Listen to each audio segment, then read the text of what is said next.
a successful strategy can reap some incredible rewards. While product-led approach is idealistic in the process of growing tech companies, is having a great product always enough for a company to grow? If you wonder which strategy keeps the magic on in a tech company, the next session is just for you. We will commence with the second panel discussion on scaling globally in tech, product-led or GTM-led. The panel will be moderated by Ashish again. Ashish, request you to please come on stage. And let's welcome our panelists with a big round of applause. Mr. Swetabh Pathak, founder of Elucidata, Mr. Venkat Nott, founder of Vinculum, Ms. Tamanna Dhamija, founder of Convosight, Mr. Jatin Solanki, founder of Expertrons, and Mr. Abhay Gupta, founder of Bidgely, who will be joining us virtually from US.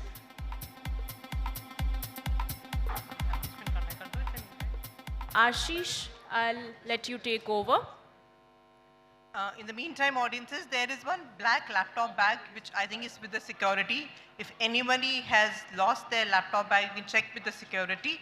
It's a black colored laptop bag. Thank you so much.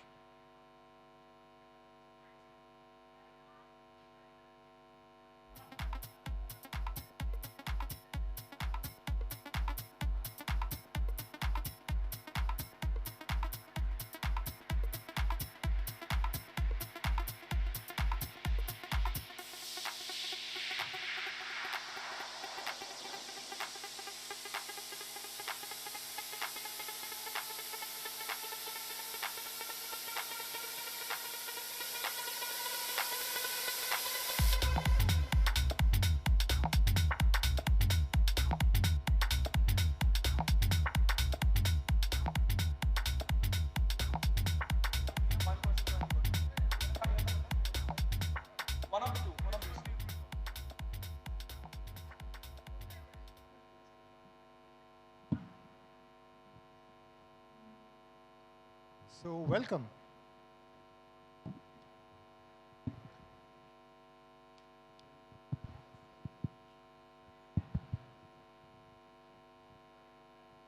So welcome everyone. Abhay, welcome. Can you hear us well? Yes. Can you guys hear me fine? Excellent. It seems like there's a very giant face of mine in the background. Okay, great. So here we have our SaaS companies, B2B companies. And these guys are really part of this whole, sort of wave of Indian companies creating products in India and dominating the world. Who would have thought? But here we are. So let's hear from each one of them. First of all, just introduce your companies and yourself and what you do. Maybe take 60 seconds each, and so that the audience knows, gets the context of what you're talking about. So obviously, Tamanna, you have the privilege to go first.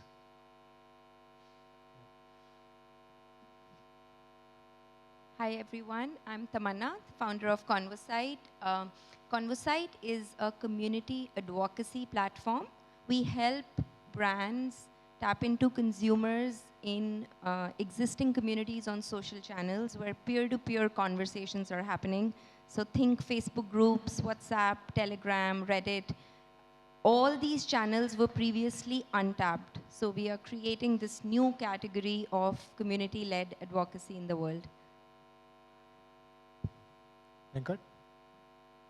Hi everyone, good morning. This is Venkat Nott, founder CEO of Vinculum. We are an omni-channel SaaS platform.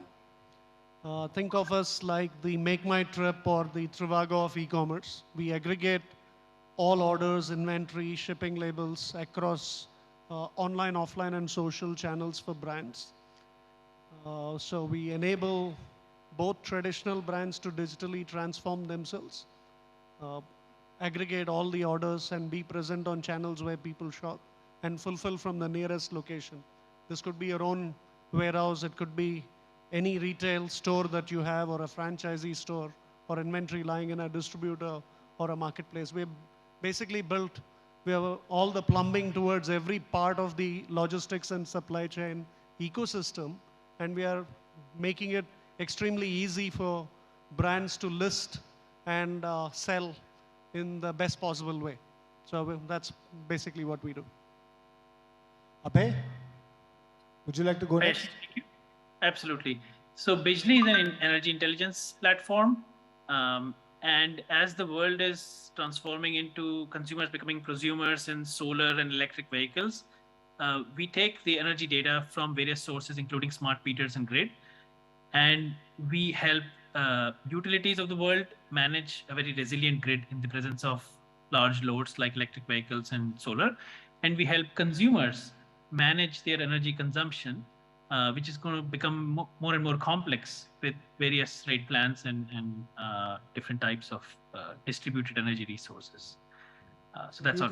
You can save the world from the consumer from the energy inflation we are seeing, right? That's the goal. Okay, great. Jatin? Yeah, hi, this is Jatin. I'm the founder of Expertrons. I think the only B2C company in the panel, but yeah. And yeah, so we are the largest library of career experiences. We are essentially Netflix for careers. On our platform, we have more than 7,500 experts sharing their experience from Google, Facebook, Microsoft, or BCG, McKinsey, Harvard Business School in the form of video bots. So it's a skill tech platform to help the global billion professionals in their career changes. So yeah. Swetabh? Hi, I'm Swetabh. I'm one of the co-founders of Elucidata, and we are a tech bio startup based out of the US and India, and our primary target market is US and North America and Europe. What we sell is we sell a piece of software that helps you work more efficiently with your biomedical data, especially for R&D purposes. So we work with some of the biggest biopharma companies in the world, as well as early stage biotech companies. Our key differentiator is our technology, which helps annotate biomedical data to a very high extent, as well as use it for AI-based workflows, where a lot of the biopharma community is waking up to using AI, but the data is just not clean enough for them to be able to do that. So we help enable make that happen. So, wide range of industries, very clearly. Different types of customers. Venkat, I believe you serve the entire range from large brands to small e-commerce brands, distributors. Like Tamanna, you have two sets of customers, right? Brands as well as the group admins, right? Abhay, mostly utilities, large utilities, globally? That's right. That's right. So, and Swetabh, again, a range of small, big, medium size pharma and biotech companies, right? And of course, you're a consumer. Now, look, if I look at these platforms, and yours is a platform, and the rest are sort of SaaS products, I think the gross margins are a given.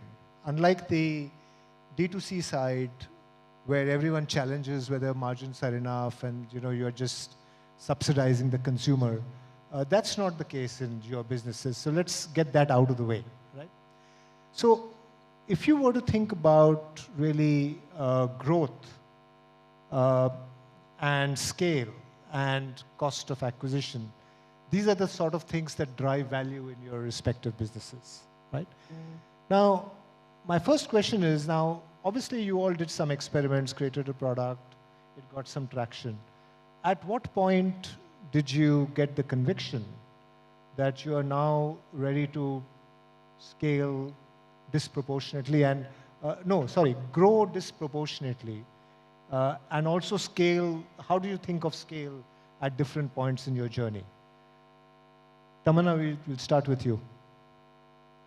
Sure. So I'll go through the, Ashish, like you said, we have a supply side and a demand side. And supply side is community creators who are the custodians of all the distribution. Again, like I said, it's a previously untapped market, so no other platform globally today has access to any closed group communities. So for us, it was very essential to build that first. The demand side is large enterprise customers who we work with, and we knew that that sort of going to market selling will be hard because it is a new category and it has to be education led. But first things first, will we be able to get to the supply? So we focused on that in the first few months, which is trying to aggregate communities across platforms. And we started with Facebook groups. And now we have Reddit, Telegram, Discord. The toughest thing to crack was getting the trust of admins. So we took a very different approach. We didn't do any paid marketing. We built a community of community creators. And most of the growth that we've seen in the last 2 years has come through referrals and inbound through our community. We today have 100,000 communities with 700 million members across all of these. Can you just repeat that? 700 million, you said? Yes, yeah. So for us, we had said, so Ashish, and you know that, in first year, if we are not able to hit 100 million members, then this is just not viable. Like we'll never be able to scale this.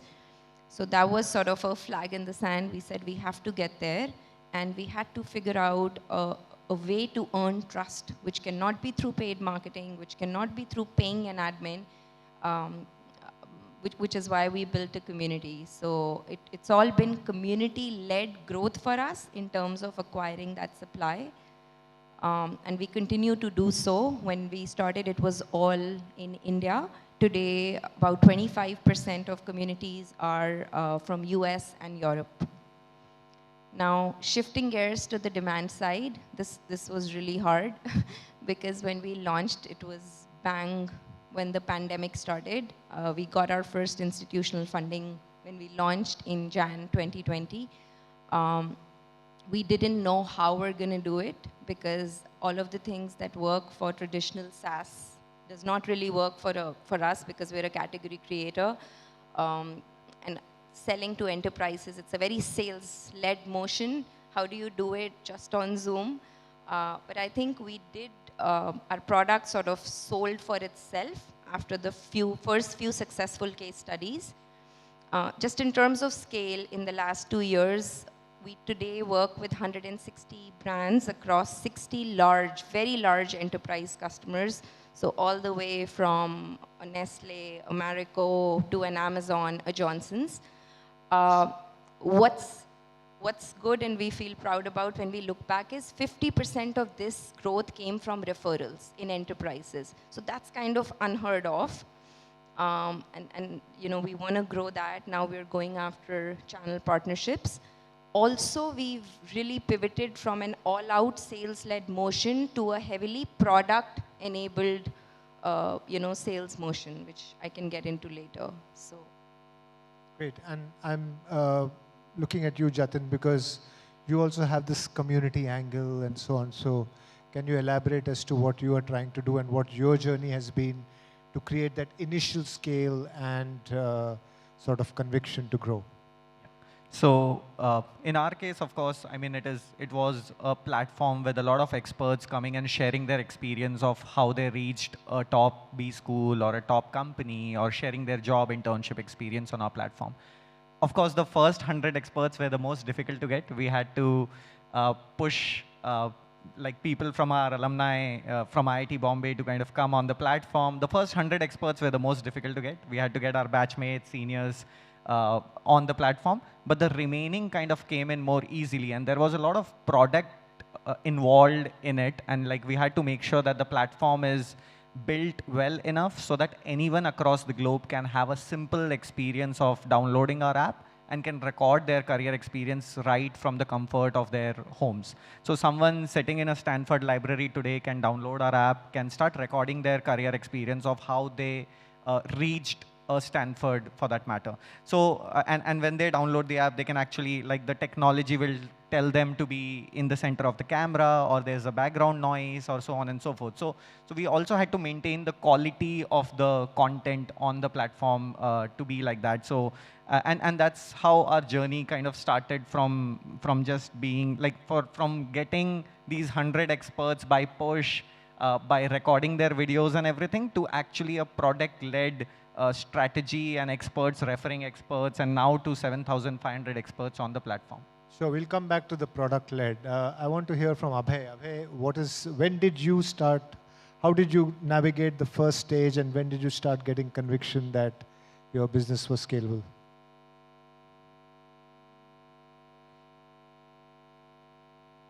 We can't hear you, Abhay. Are you on mute? Sorry about that. Is it fine now? Yeah. So I would admit that we made some initial mistakes in the first launch. And as an entrepreneur who is in the rush to launch the product and start getting some revenue and other stuff, I think we learned the hard way that you have to take time to make your product well proven, KPIs, before you start pouring money into the sales and marketing.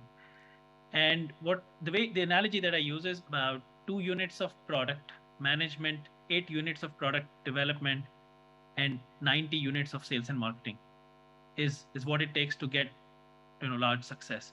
So before you start spending that money in the sales and marketing, what we do now is patiently we develop the product. We want to launch it in a few customers. We want to make sure the product is working fine, KPIs are met. The ROI in an enterprise selling is very important, because an enterprise buyer eventually wants to look at the ROI. Having all those things in place, that's when you start promoting heavily. And so that's a general recipe that we have learned to follow through experience. Swetabh, Elucidata's journey has been somewhat different from community-led and product-led. How did you go about doing it, and to build that initial scale and conviction?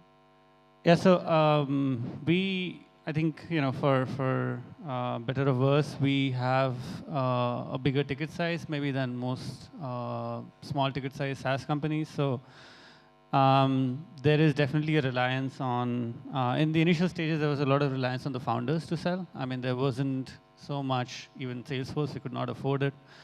But since, the rounds of funding have come in and we have scaled up, then we have been able to do more sales-led motion, which at our ticket size, which is in 6 figures or more, seems to work better. Of course, marketing has a huge role to play there as well, because you can't have a sales force but not have enough leads for the sales team to work with. Of course, they're supposed to generate their own leads. So in that sense, our GTM has been more conventional. A lot of, I think Tamanna made the point about referrals. That has been very significant for us as well.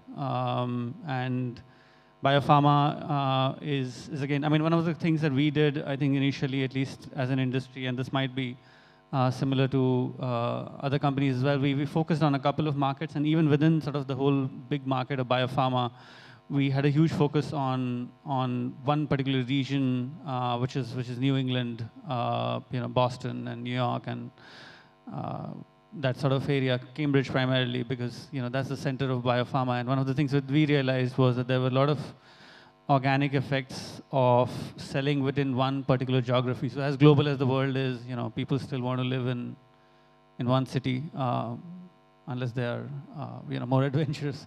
So you have a lot of good effects from people traveling within these companies, and your product or whatever you do travels with it. So that has worked out well for us. I think we are now at the stage where we're trying product-led growth as well for more sort of lead generation purposes, rather than even complete the end-to-end journey by just using the product, which again, for our ticket size, we believe will work better. So first it was founder-led, and then you transitioned. Yeah. You make a great point, which is quite counterintuitive. Typically, you see that for D2C companies, they say work in a smaller geography cluster. In your case, it was a big biotech hub. Yeah, absolutely. And then scale out globally from that. So even now, I mean, we have kept our focus very much on the US Northeast, which is New England and the Bay Area, because that's still a big enough market for us to expand into. Got it. Venkat, how has your journey been in terms of getting that conviction and scale? So I think there are three phases really, Ashish, as you know. Phase one was we had to do many pivots to get to the right product market fit.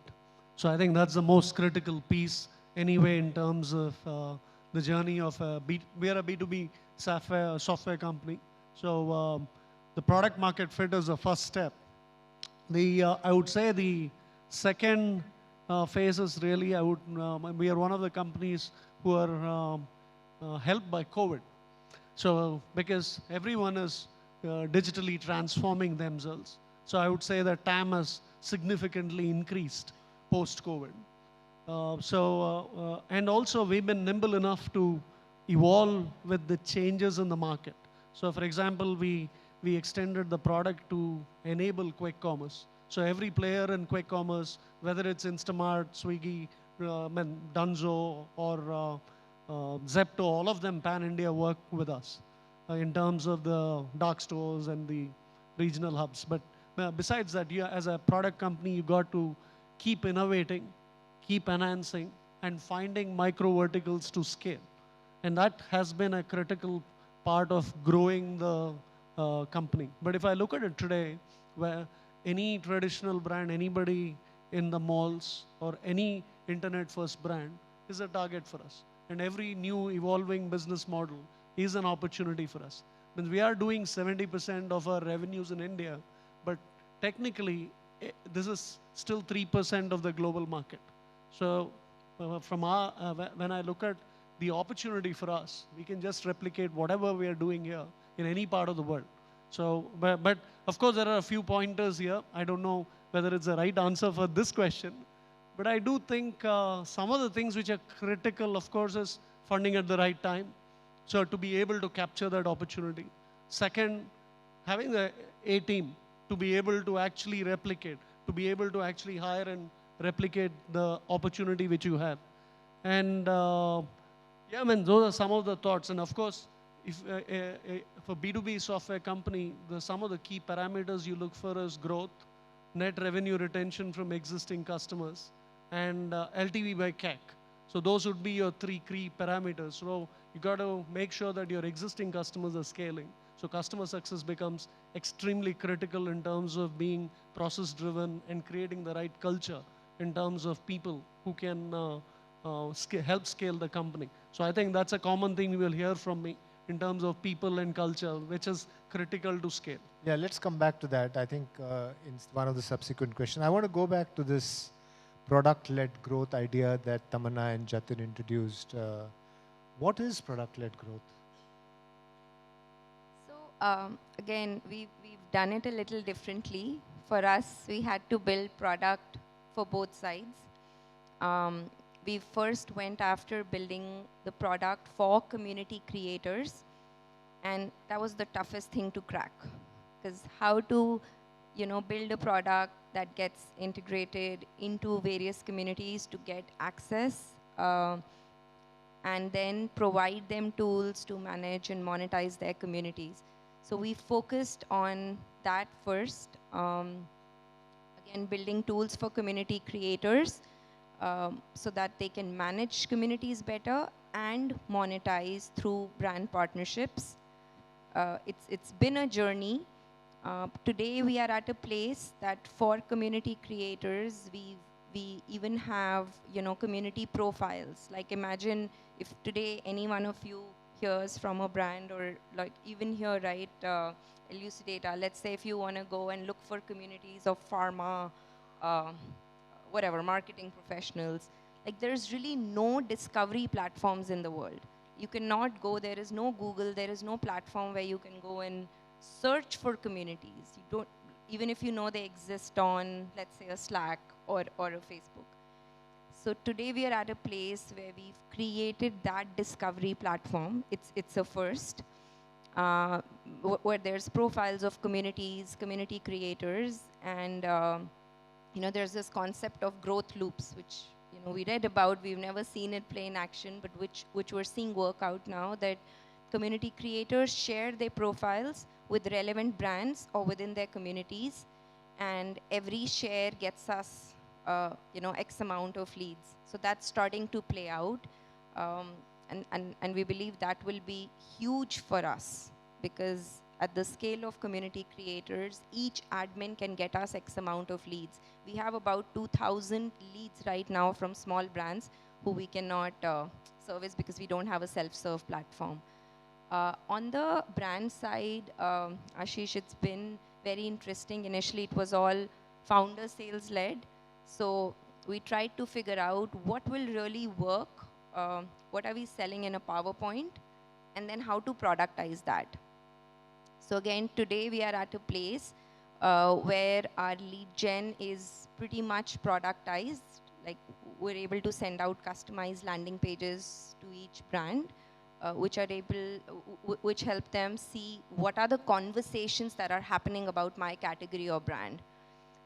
So if I'm a parachute oil, I'll just take an example. What are people talking about in communities about oil? And are they shifting away from coconut to an onion oil? Like, if I have a landing page like that, it's like straight, I'll press a button, tell me more. And that's when the sales team would start talking.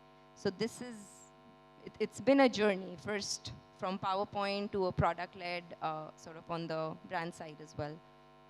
Good, but I couldn't help notice you're such a natural salesman. You just sold your product to Swetabh, so well done. Jatin, you want to add to that?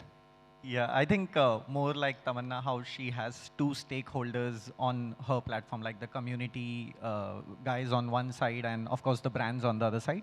We like, even for our platform, we have the professionals on one side who are seeking for growth, and on the other side there are these experts who have been there, done that themselves. So we also had to kind of build this marketplace. We had to build this place which would make sense for both of these kind of stakeholders for us.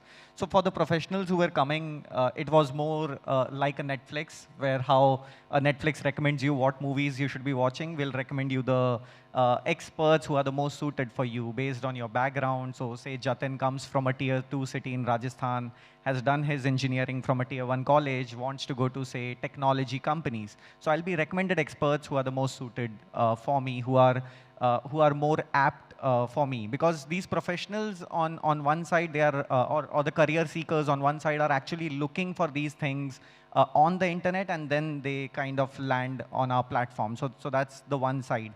And on the other side, of course, the professionals, they have different need for which they are, of course, coming on the platform.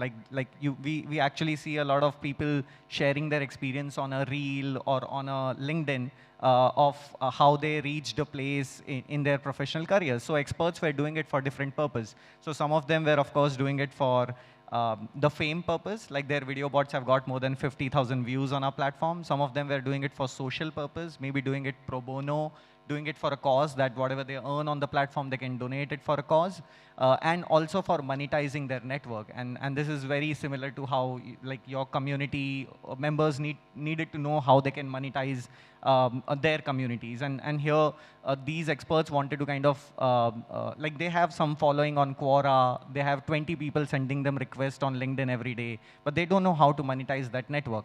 And this way of making or creating a video bot of yourself on our platform, where out of these 20 requests which comes to me, 15 will just talk to my video bot, will be happy about it. 5 of them will want to actually book a one-on-one call with me. So that's how kind of this productification of experts and professional kind of came into picture for Expertrons. So let's move to marketing and the role of marketing in SaaS companies, right? Abhay, sorry, before we go there, do you want to elaborate on your GTM and what has worked for you, Abhay? Sure, I'll keep it brief because I think marketing was a very, very big role for us, but I'll keep it brief. We actually, in the early stages of the company, we tried B2C, but we realized consumers really don't care about energy as much as the utilities do because they have bigger reasons. So we switched after a couple of years to B2B, which is, we have two masters. One is the utility who's paying our bills and paying us, bringing the revenue, but utilities are making our product available to end users, which is all of us as consumers. So we have to keep both of them happy. But ultimately, we realized that B2B was a path for us as go-to-market. few things, I would say one thing that I would like to stress on in our case, we initially tried a lot of partnerships or ran after some of the larger companies to say, hey, can we get to the market through these? And I realized it doesn't happen. You have to become master of your own destiny. And direct sales initially worked very well for us, at least, because once your product is required and wanted by the enterprise or the customers, then all the partners want to work with you. Initially, partners don't want to work with you. So we had to take our destiny in our own hands and realize that you have to invest in direct sales force and make sure that's worked very well, and then the partners will come along. So generally, I would say direct sales force primarily, with a very classic enterprise engine, SDRs, marketing, lead generation, sales. So it's very, I would say, classic enterprise sales platform that works for us right now as a good one. Okay, role of marketing, Venkat. How is marketing, how have you leveraged marketing to drive growth for Vinculum? So again, from our, for a B2B software company, if we look at the role of marketing, cuts across many aspects. One is brand building. So which means right from creating campaigns, creating content for across running events, for example, customer events, making sure that there are campaigns for customer acquisition, then brand building across every aspect, creating case studies, working closely with strategic partners, working with customers, creating advisory members for each city, geography. So there's a whole lot of activities with respect to brand building and customer acquisition. A lot of our business today, there is an inbound interest in terms of, and most of our client acquisition comes from either alliances or marketing. So direct sales contributes, I would say, 20%. Marketing contributes 40+%, and alliances contribute 40%. So that's possibly the mix today. So when we started, that was possibly less of alliances, more of direct sales and marketing. So that percentage has definitely shifted big time. I would say at a stage where we are, where the product market fit is completely established and we are at a proper growth stage, the alliances will keep increasing in terms of the percentage. If I look at Salesforce, which is possibly the company to compare from an industry leader perspective globally, they are at a 60% revenue from alliances. So that's where we are headed as well. So marketing essentially controls 40+40 directly and indirectly, 80% of the business for us. And Swetabh, your Elucidata is a little bit earlier in the journey in marketing. What have your experiences, what has been working? How have you been using marketing to drive your sales? I think one of the big mistakes that I think we made was to not start doing it as early as Venkat's company did, and I see Abhay nodding, so maybe them too.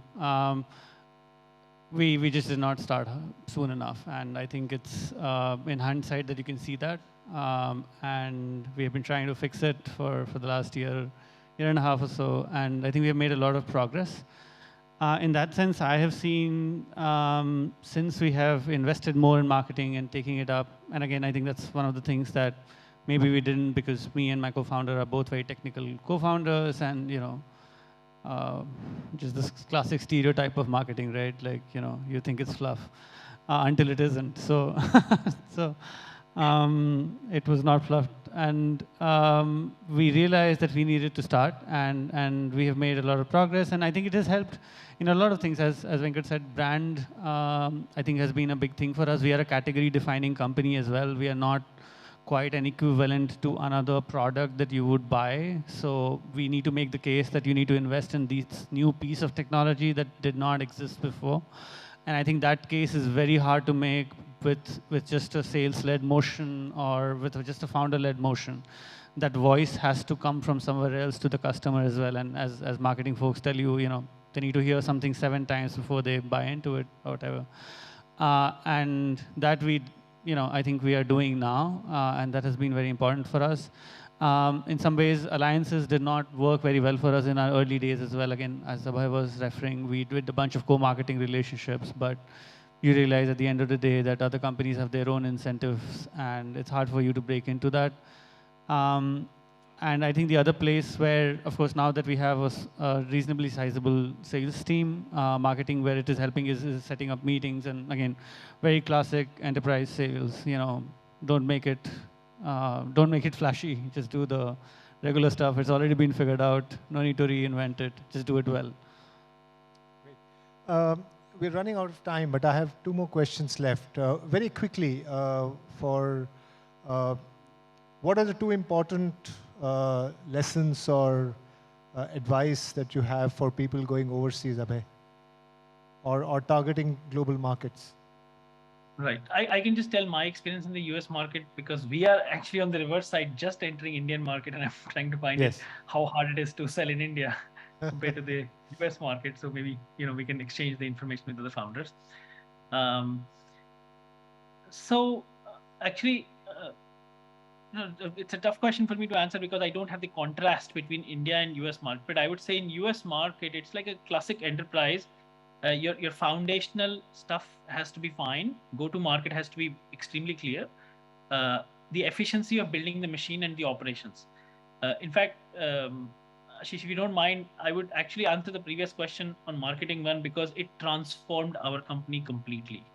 As a classic entrepreneur, not wanting to spend too much money initially, we had a product marketing person who we basically called VP of marketing until late, almost Series C. And once we actually got a CMO who came from a later stage, we realized how big a difference it makes. It completely transformed the company. So I would say, don't binge on, when you're ready, don't binge on spending money on the marketing, but with the right person and the right resources. Other than that, I mean, look, we have one of our old, the chief operating officer, Varun, is sitting in the audience right there. He's now at a dean at an MBA school in Mumbai. So Varun, if you want to raise your hand for the rest of the people, you know, since I'm not there in person, you can go talk to Varun after this anytime during the day, and he can tell you everything about Bidgely and even the market in US. So let me leave it there. Got it. Venkat, you've gone to several markets, Southeast Asia, Middle East, US. Quick top two lessons for people going to overseas market. See, I think critical aspects is, one is, if I look at it from our perspective, keeping it simple and replicating what you have learned. That's one simple message there. The second, of course, is you got to go and build partnerships and relationships in the market. So every part of the ecosystem, from a B2B perspective, you got to build equation with the marketplaces, logistics companies, and you got to work with the trade bodies. So there is no escape to building those equations. Of course, marketing and campaign-driven lead gen can happen remote, but you got to build those equations there. So once you form that and replicate it, be patient, and don't go into a market unless it is sizable enough. Don't go into every market. So pick your battles, and you can definitely win them. For example, Thailand is a very tough market in Southeast Asia because they pay less, and the competition is too intense. I would rather pick Indonesia as a market which is sizable for me. And that's easier for you to conquer. Okay, great. So I think we are almost run out of time. But just one quick word on, one sentence on what's your ambition for Elucidata. Can you just sort of go around the table just with one sentence? What do you want to be? To provide clean data to all of R&D research in the world. Jatin? Yeah. So we are already the largest library of career experiences, and we want to. What do you want to be? Yeah. We want to remain this. We want to be the largest library of career experience to help over a billion professionals. Yeah. We want to be managing millions of electric vehicles on the grid so consumers can charge their car cheapest and cleanest energy with cheap. Tamanna? We want to create an ecosystem where brands and communities coexist, and the only thing that exists there is trust. Venkat? Any brand growing globally should look at us. Anyone in any part of the world. Great. That's a pretty sizable set of ambitions. And congratulations once again, and all the best. I have no doubt that you guys are making a huge difference in the respective sectors that you are working on. Thanks. Thank you. Thank you. Hello. Thank you, everyone. What an amazing summary in less than a minute from everyone. Can we please have a group photograph?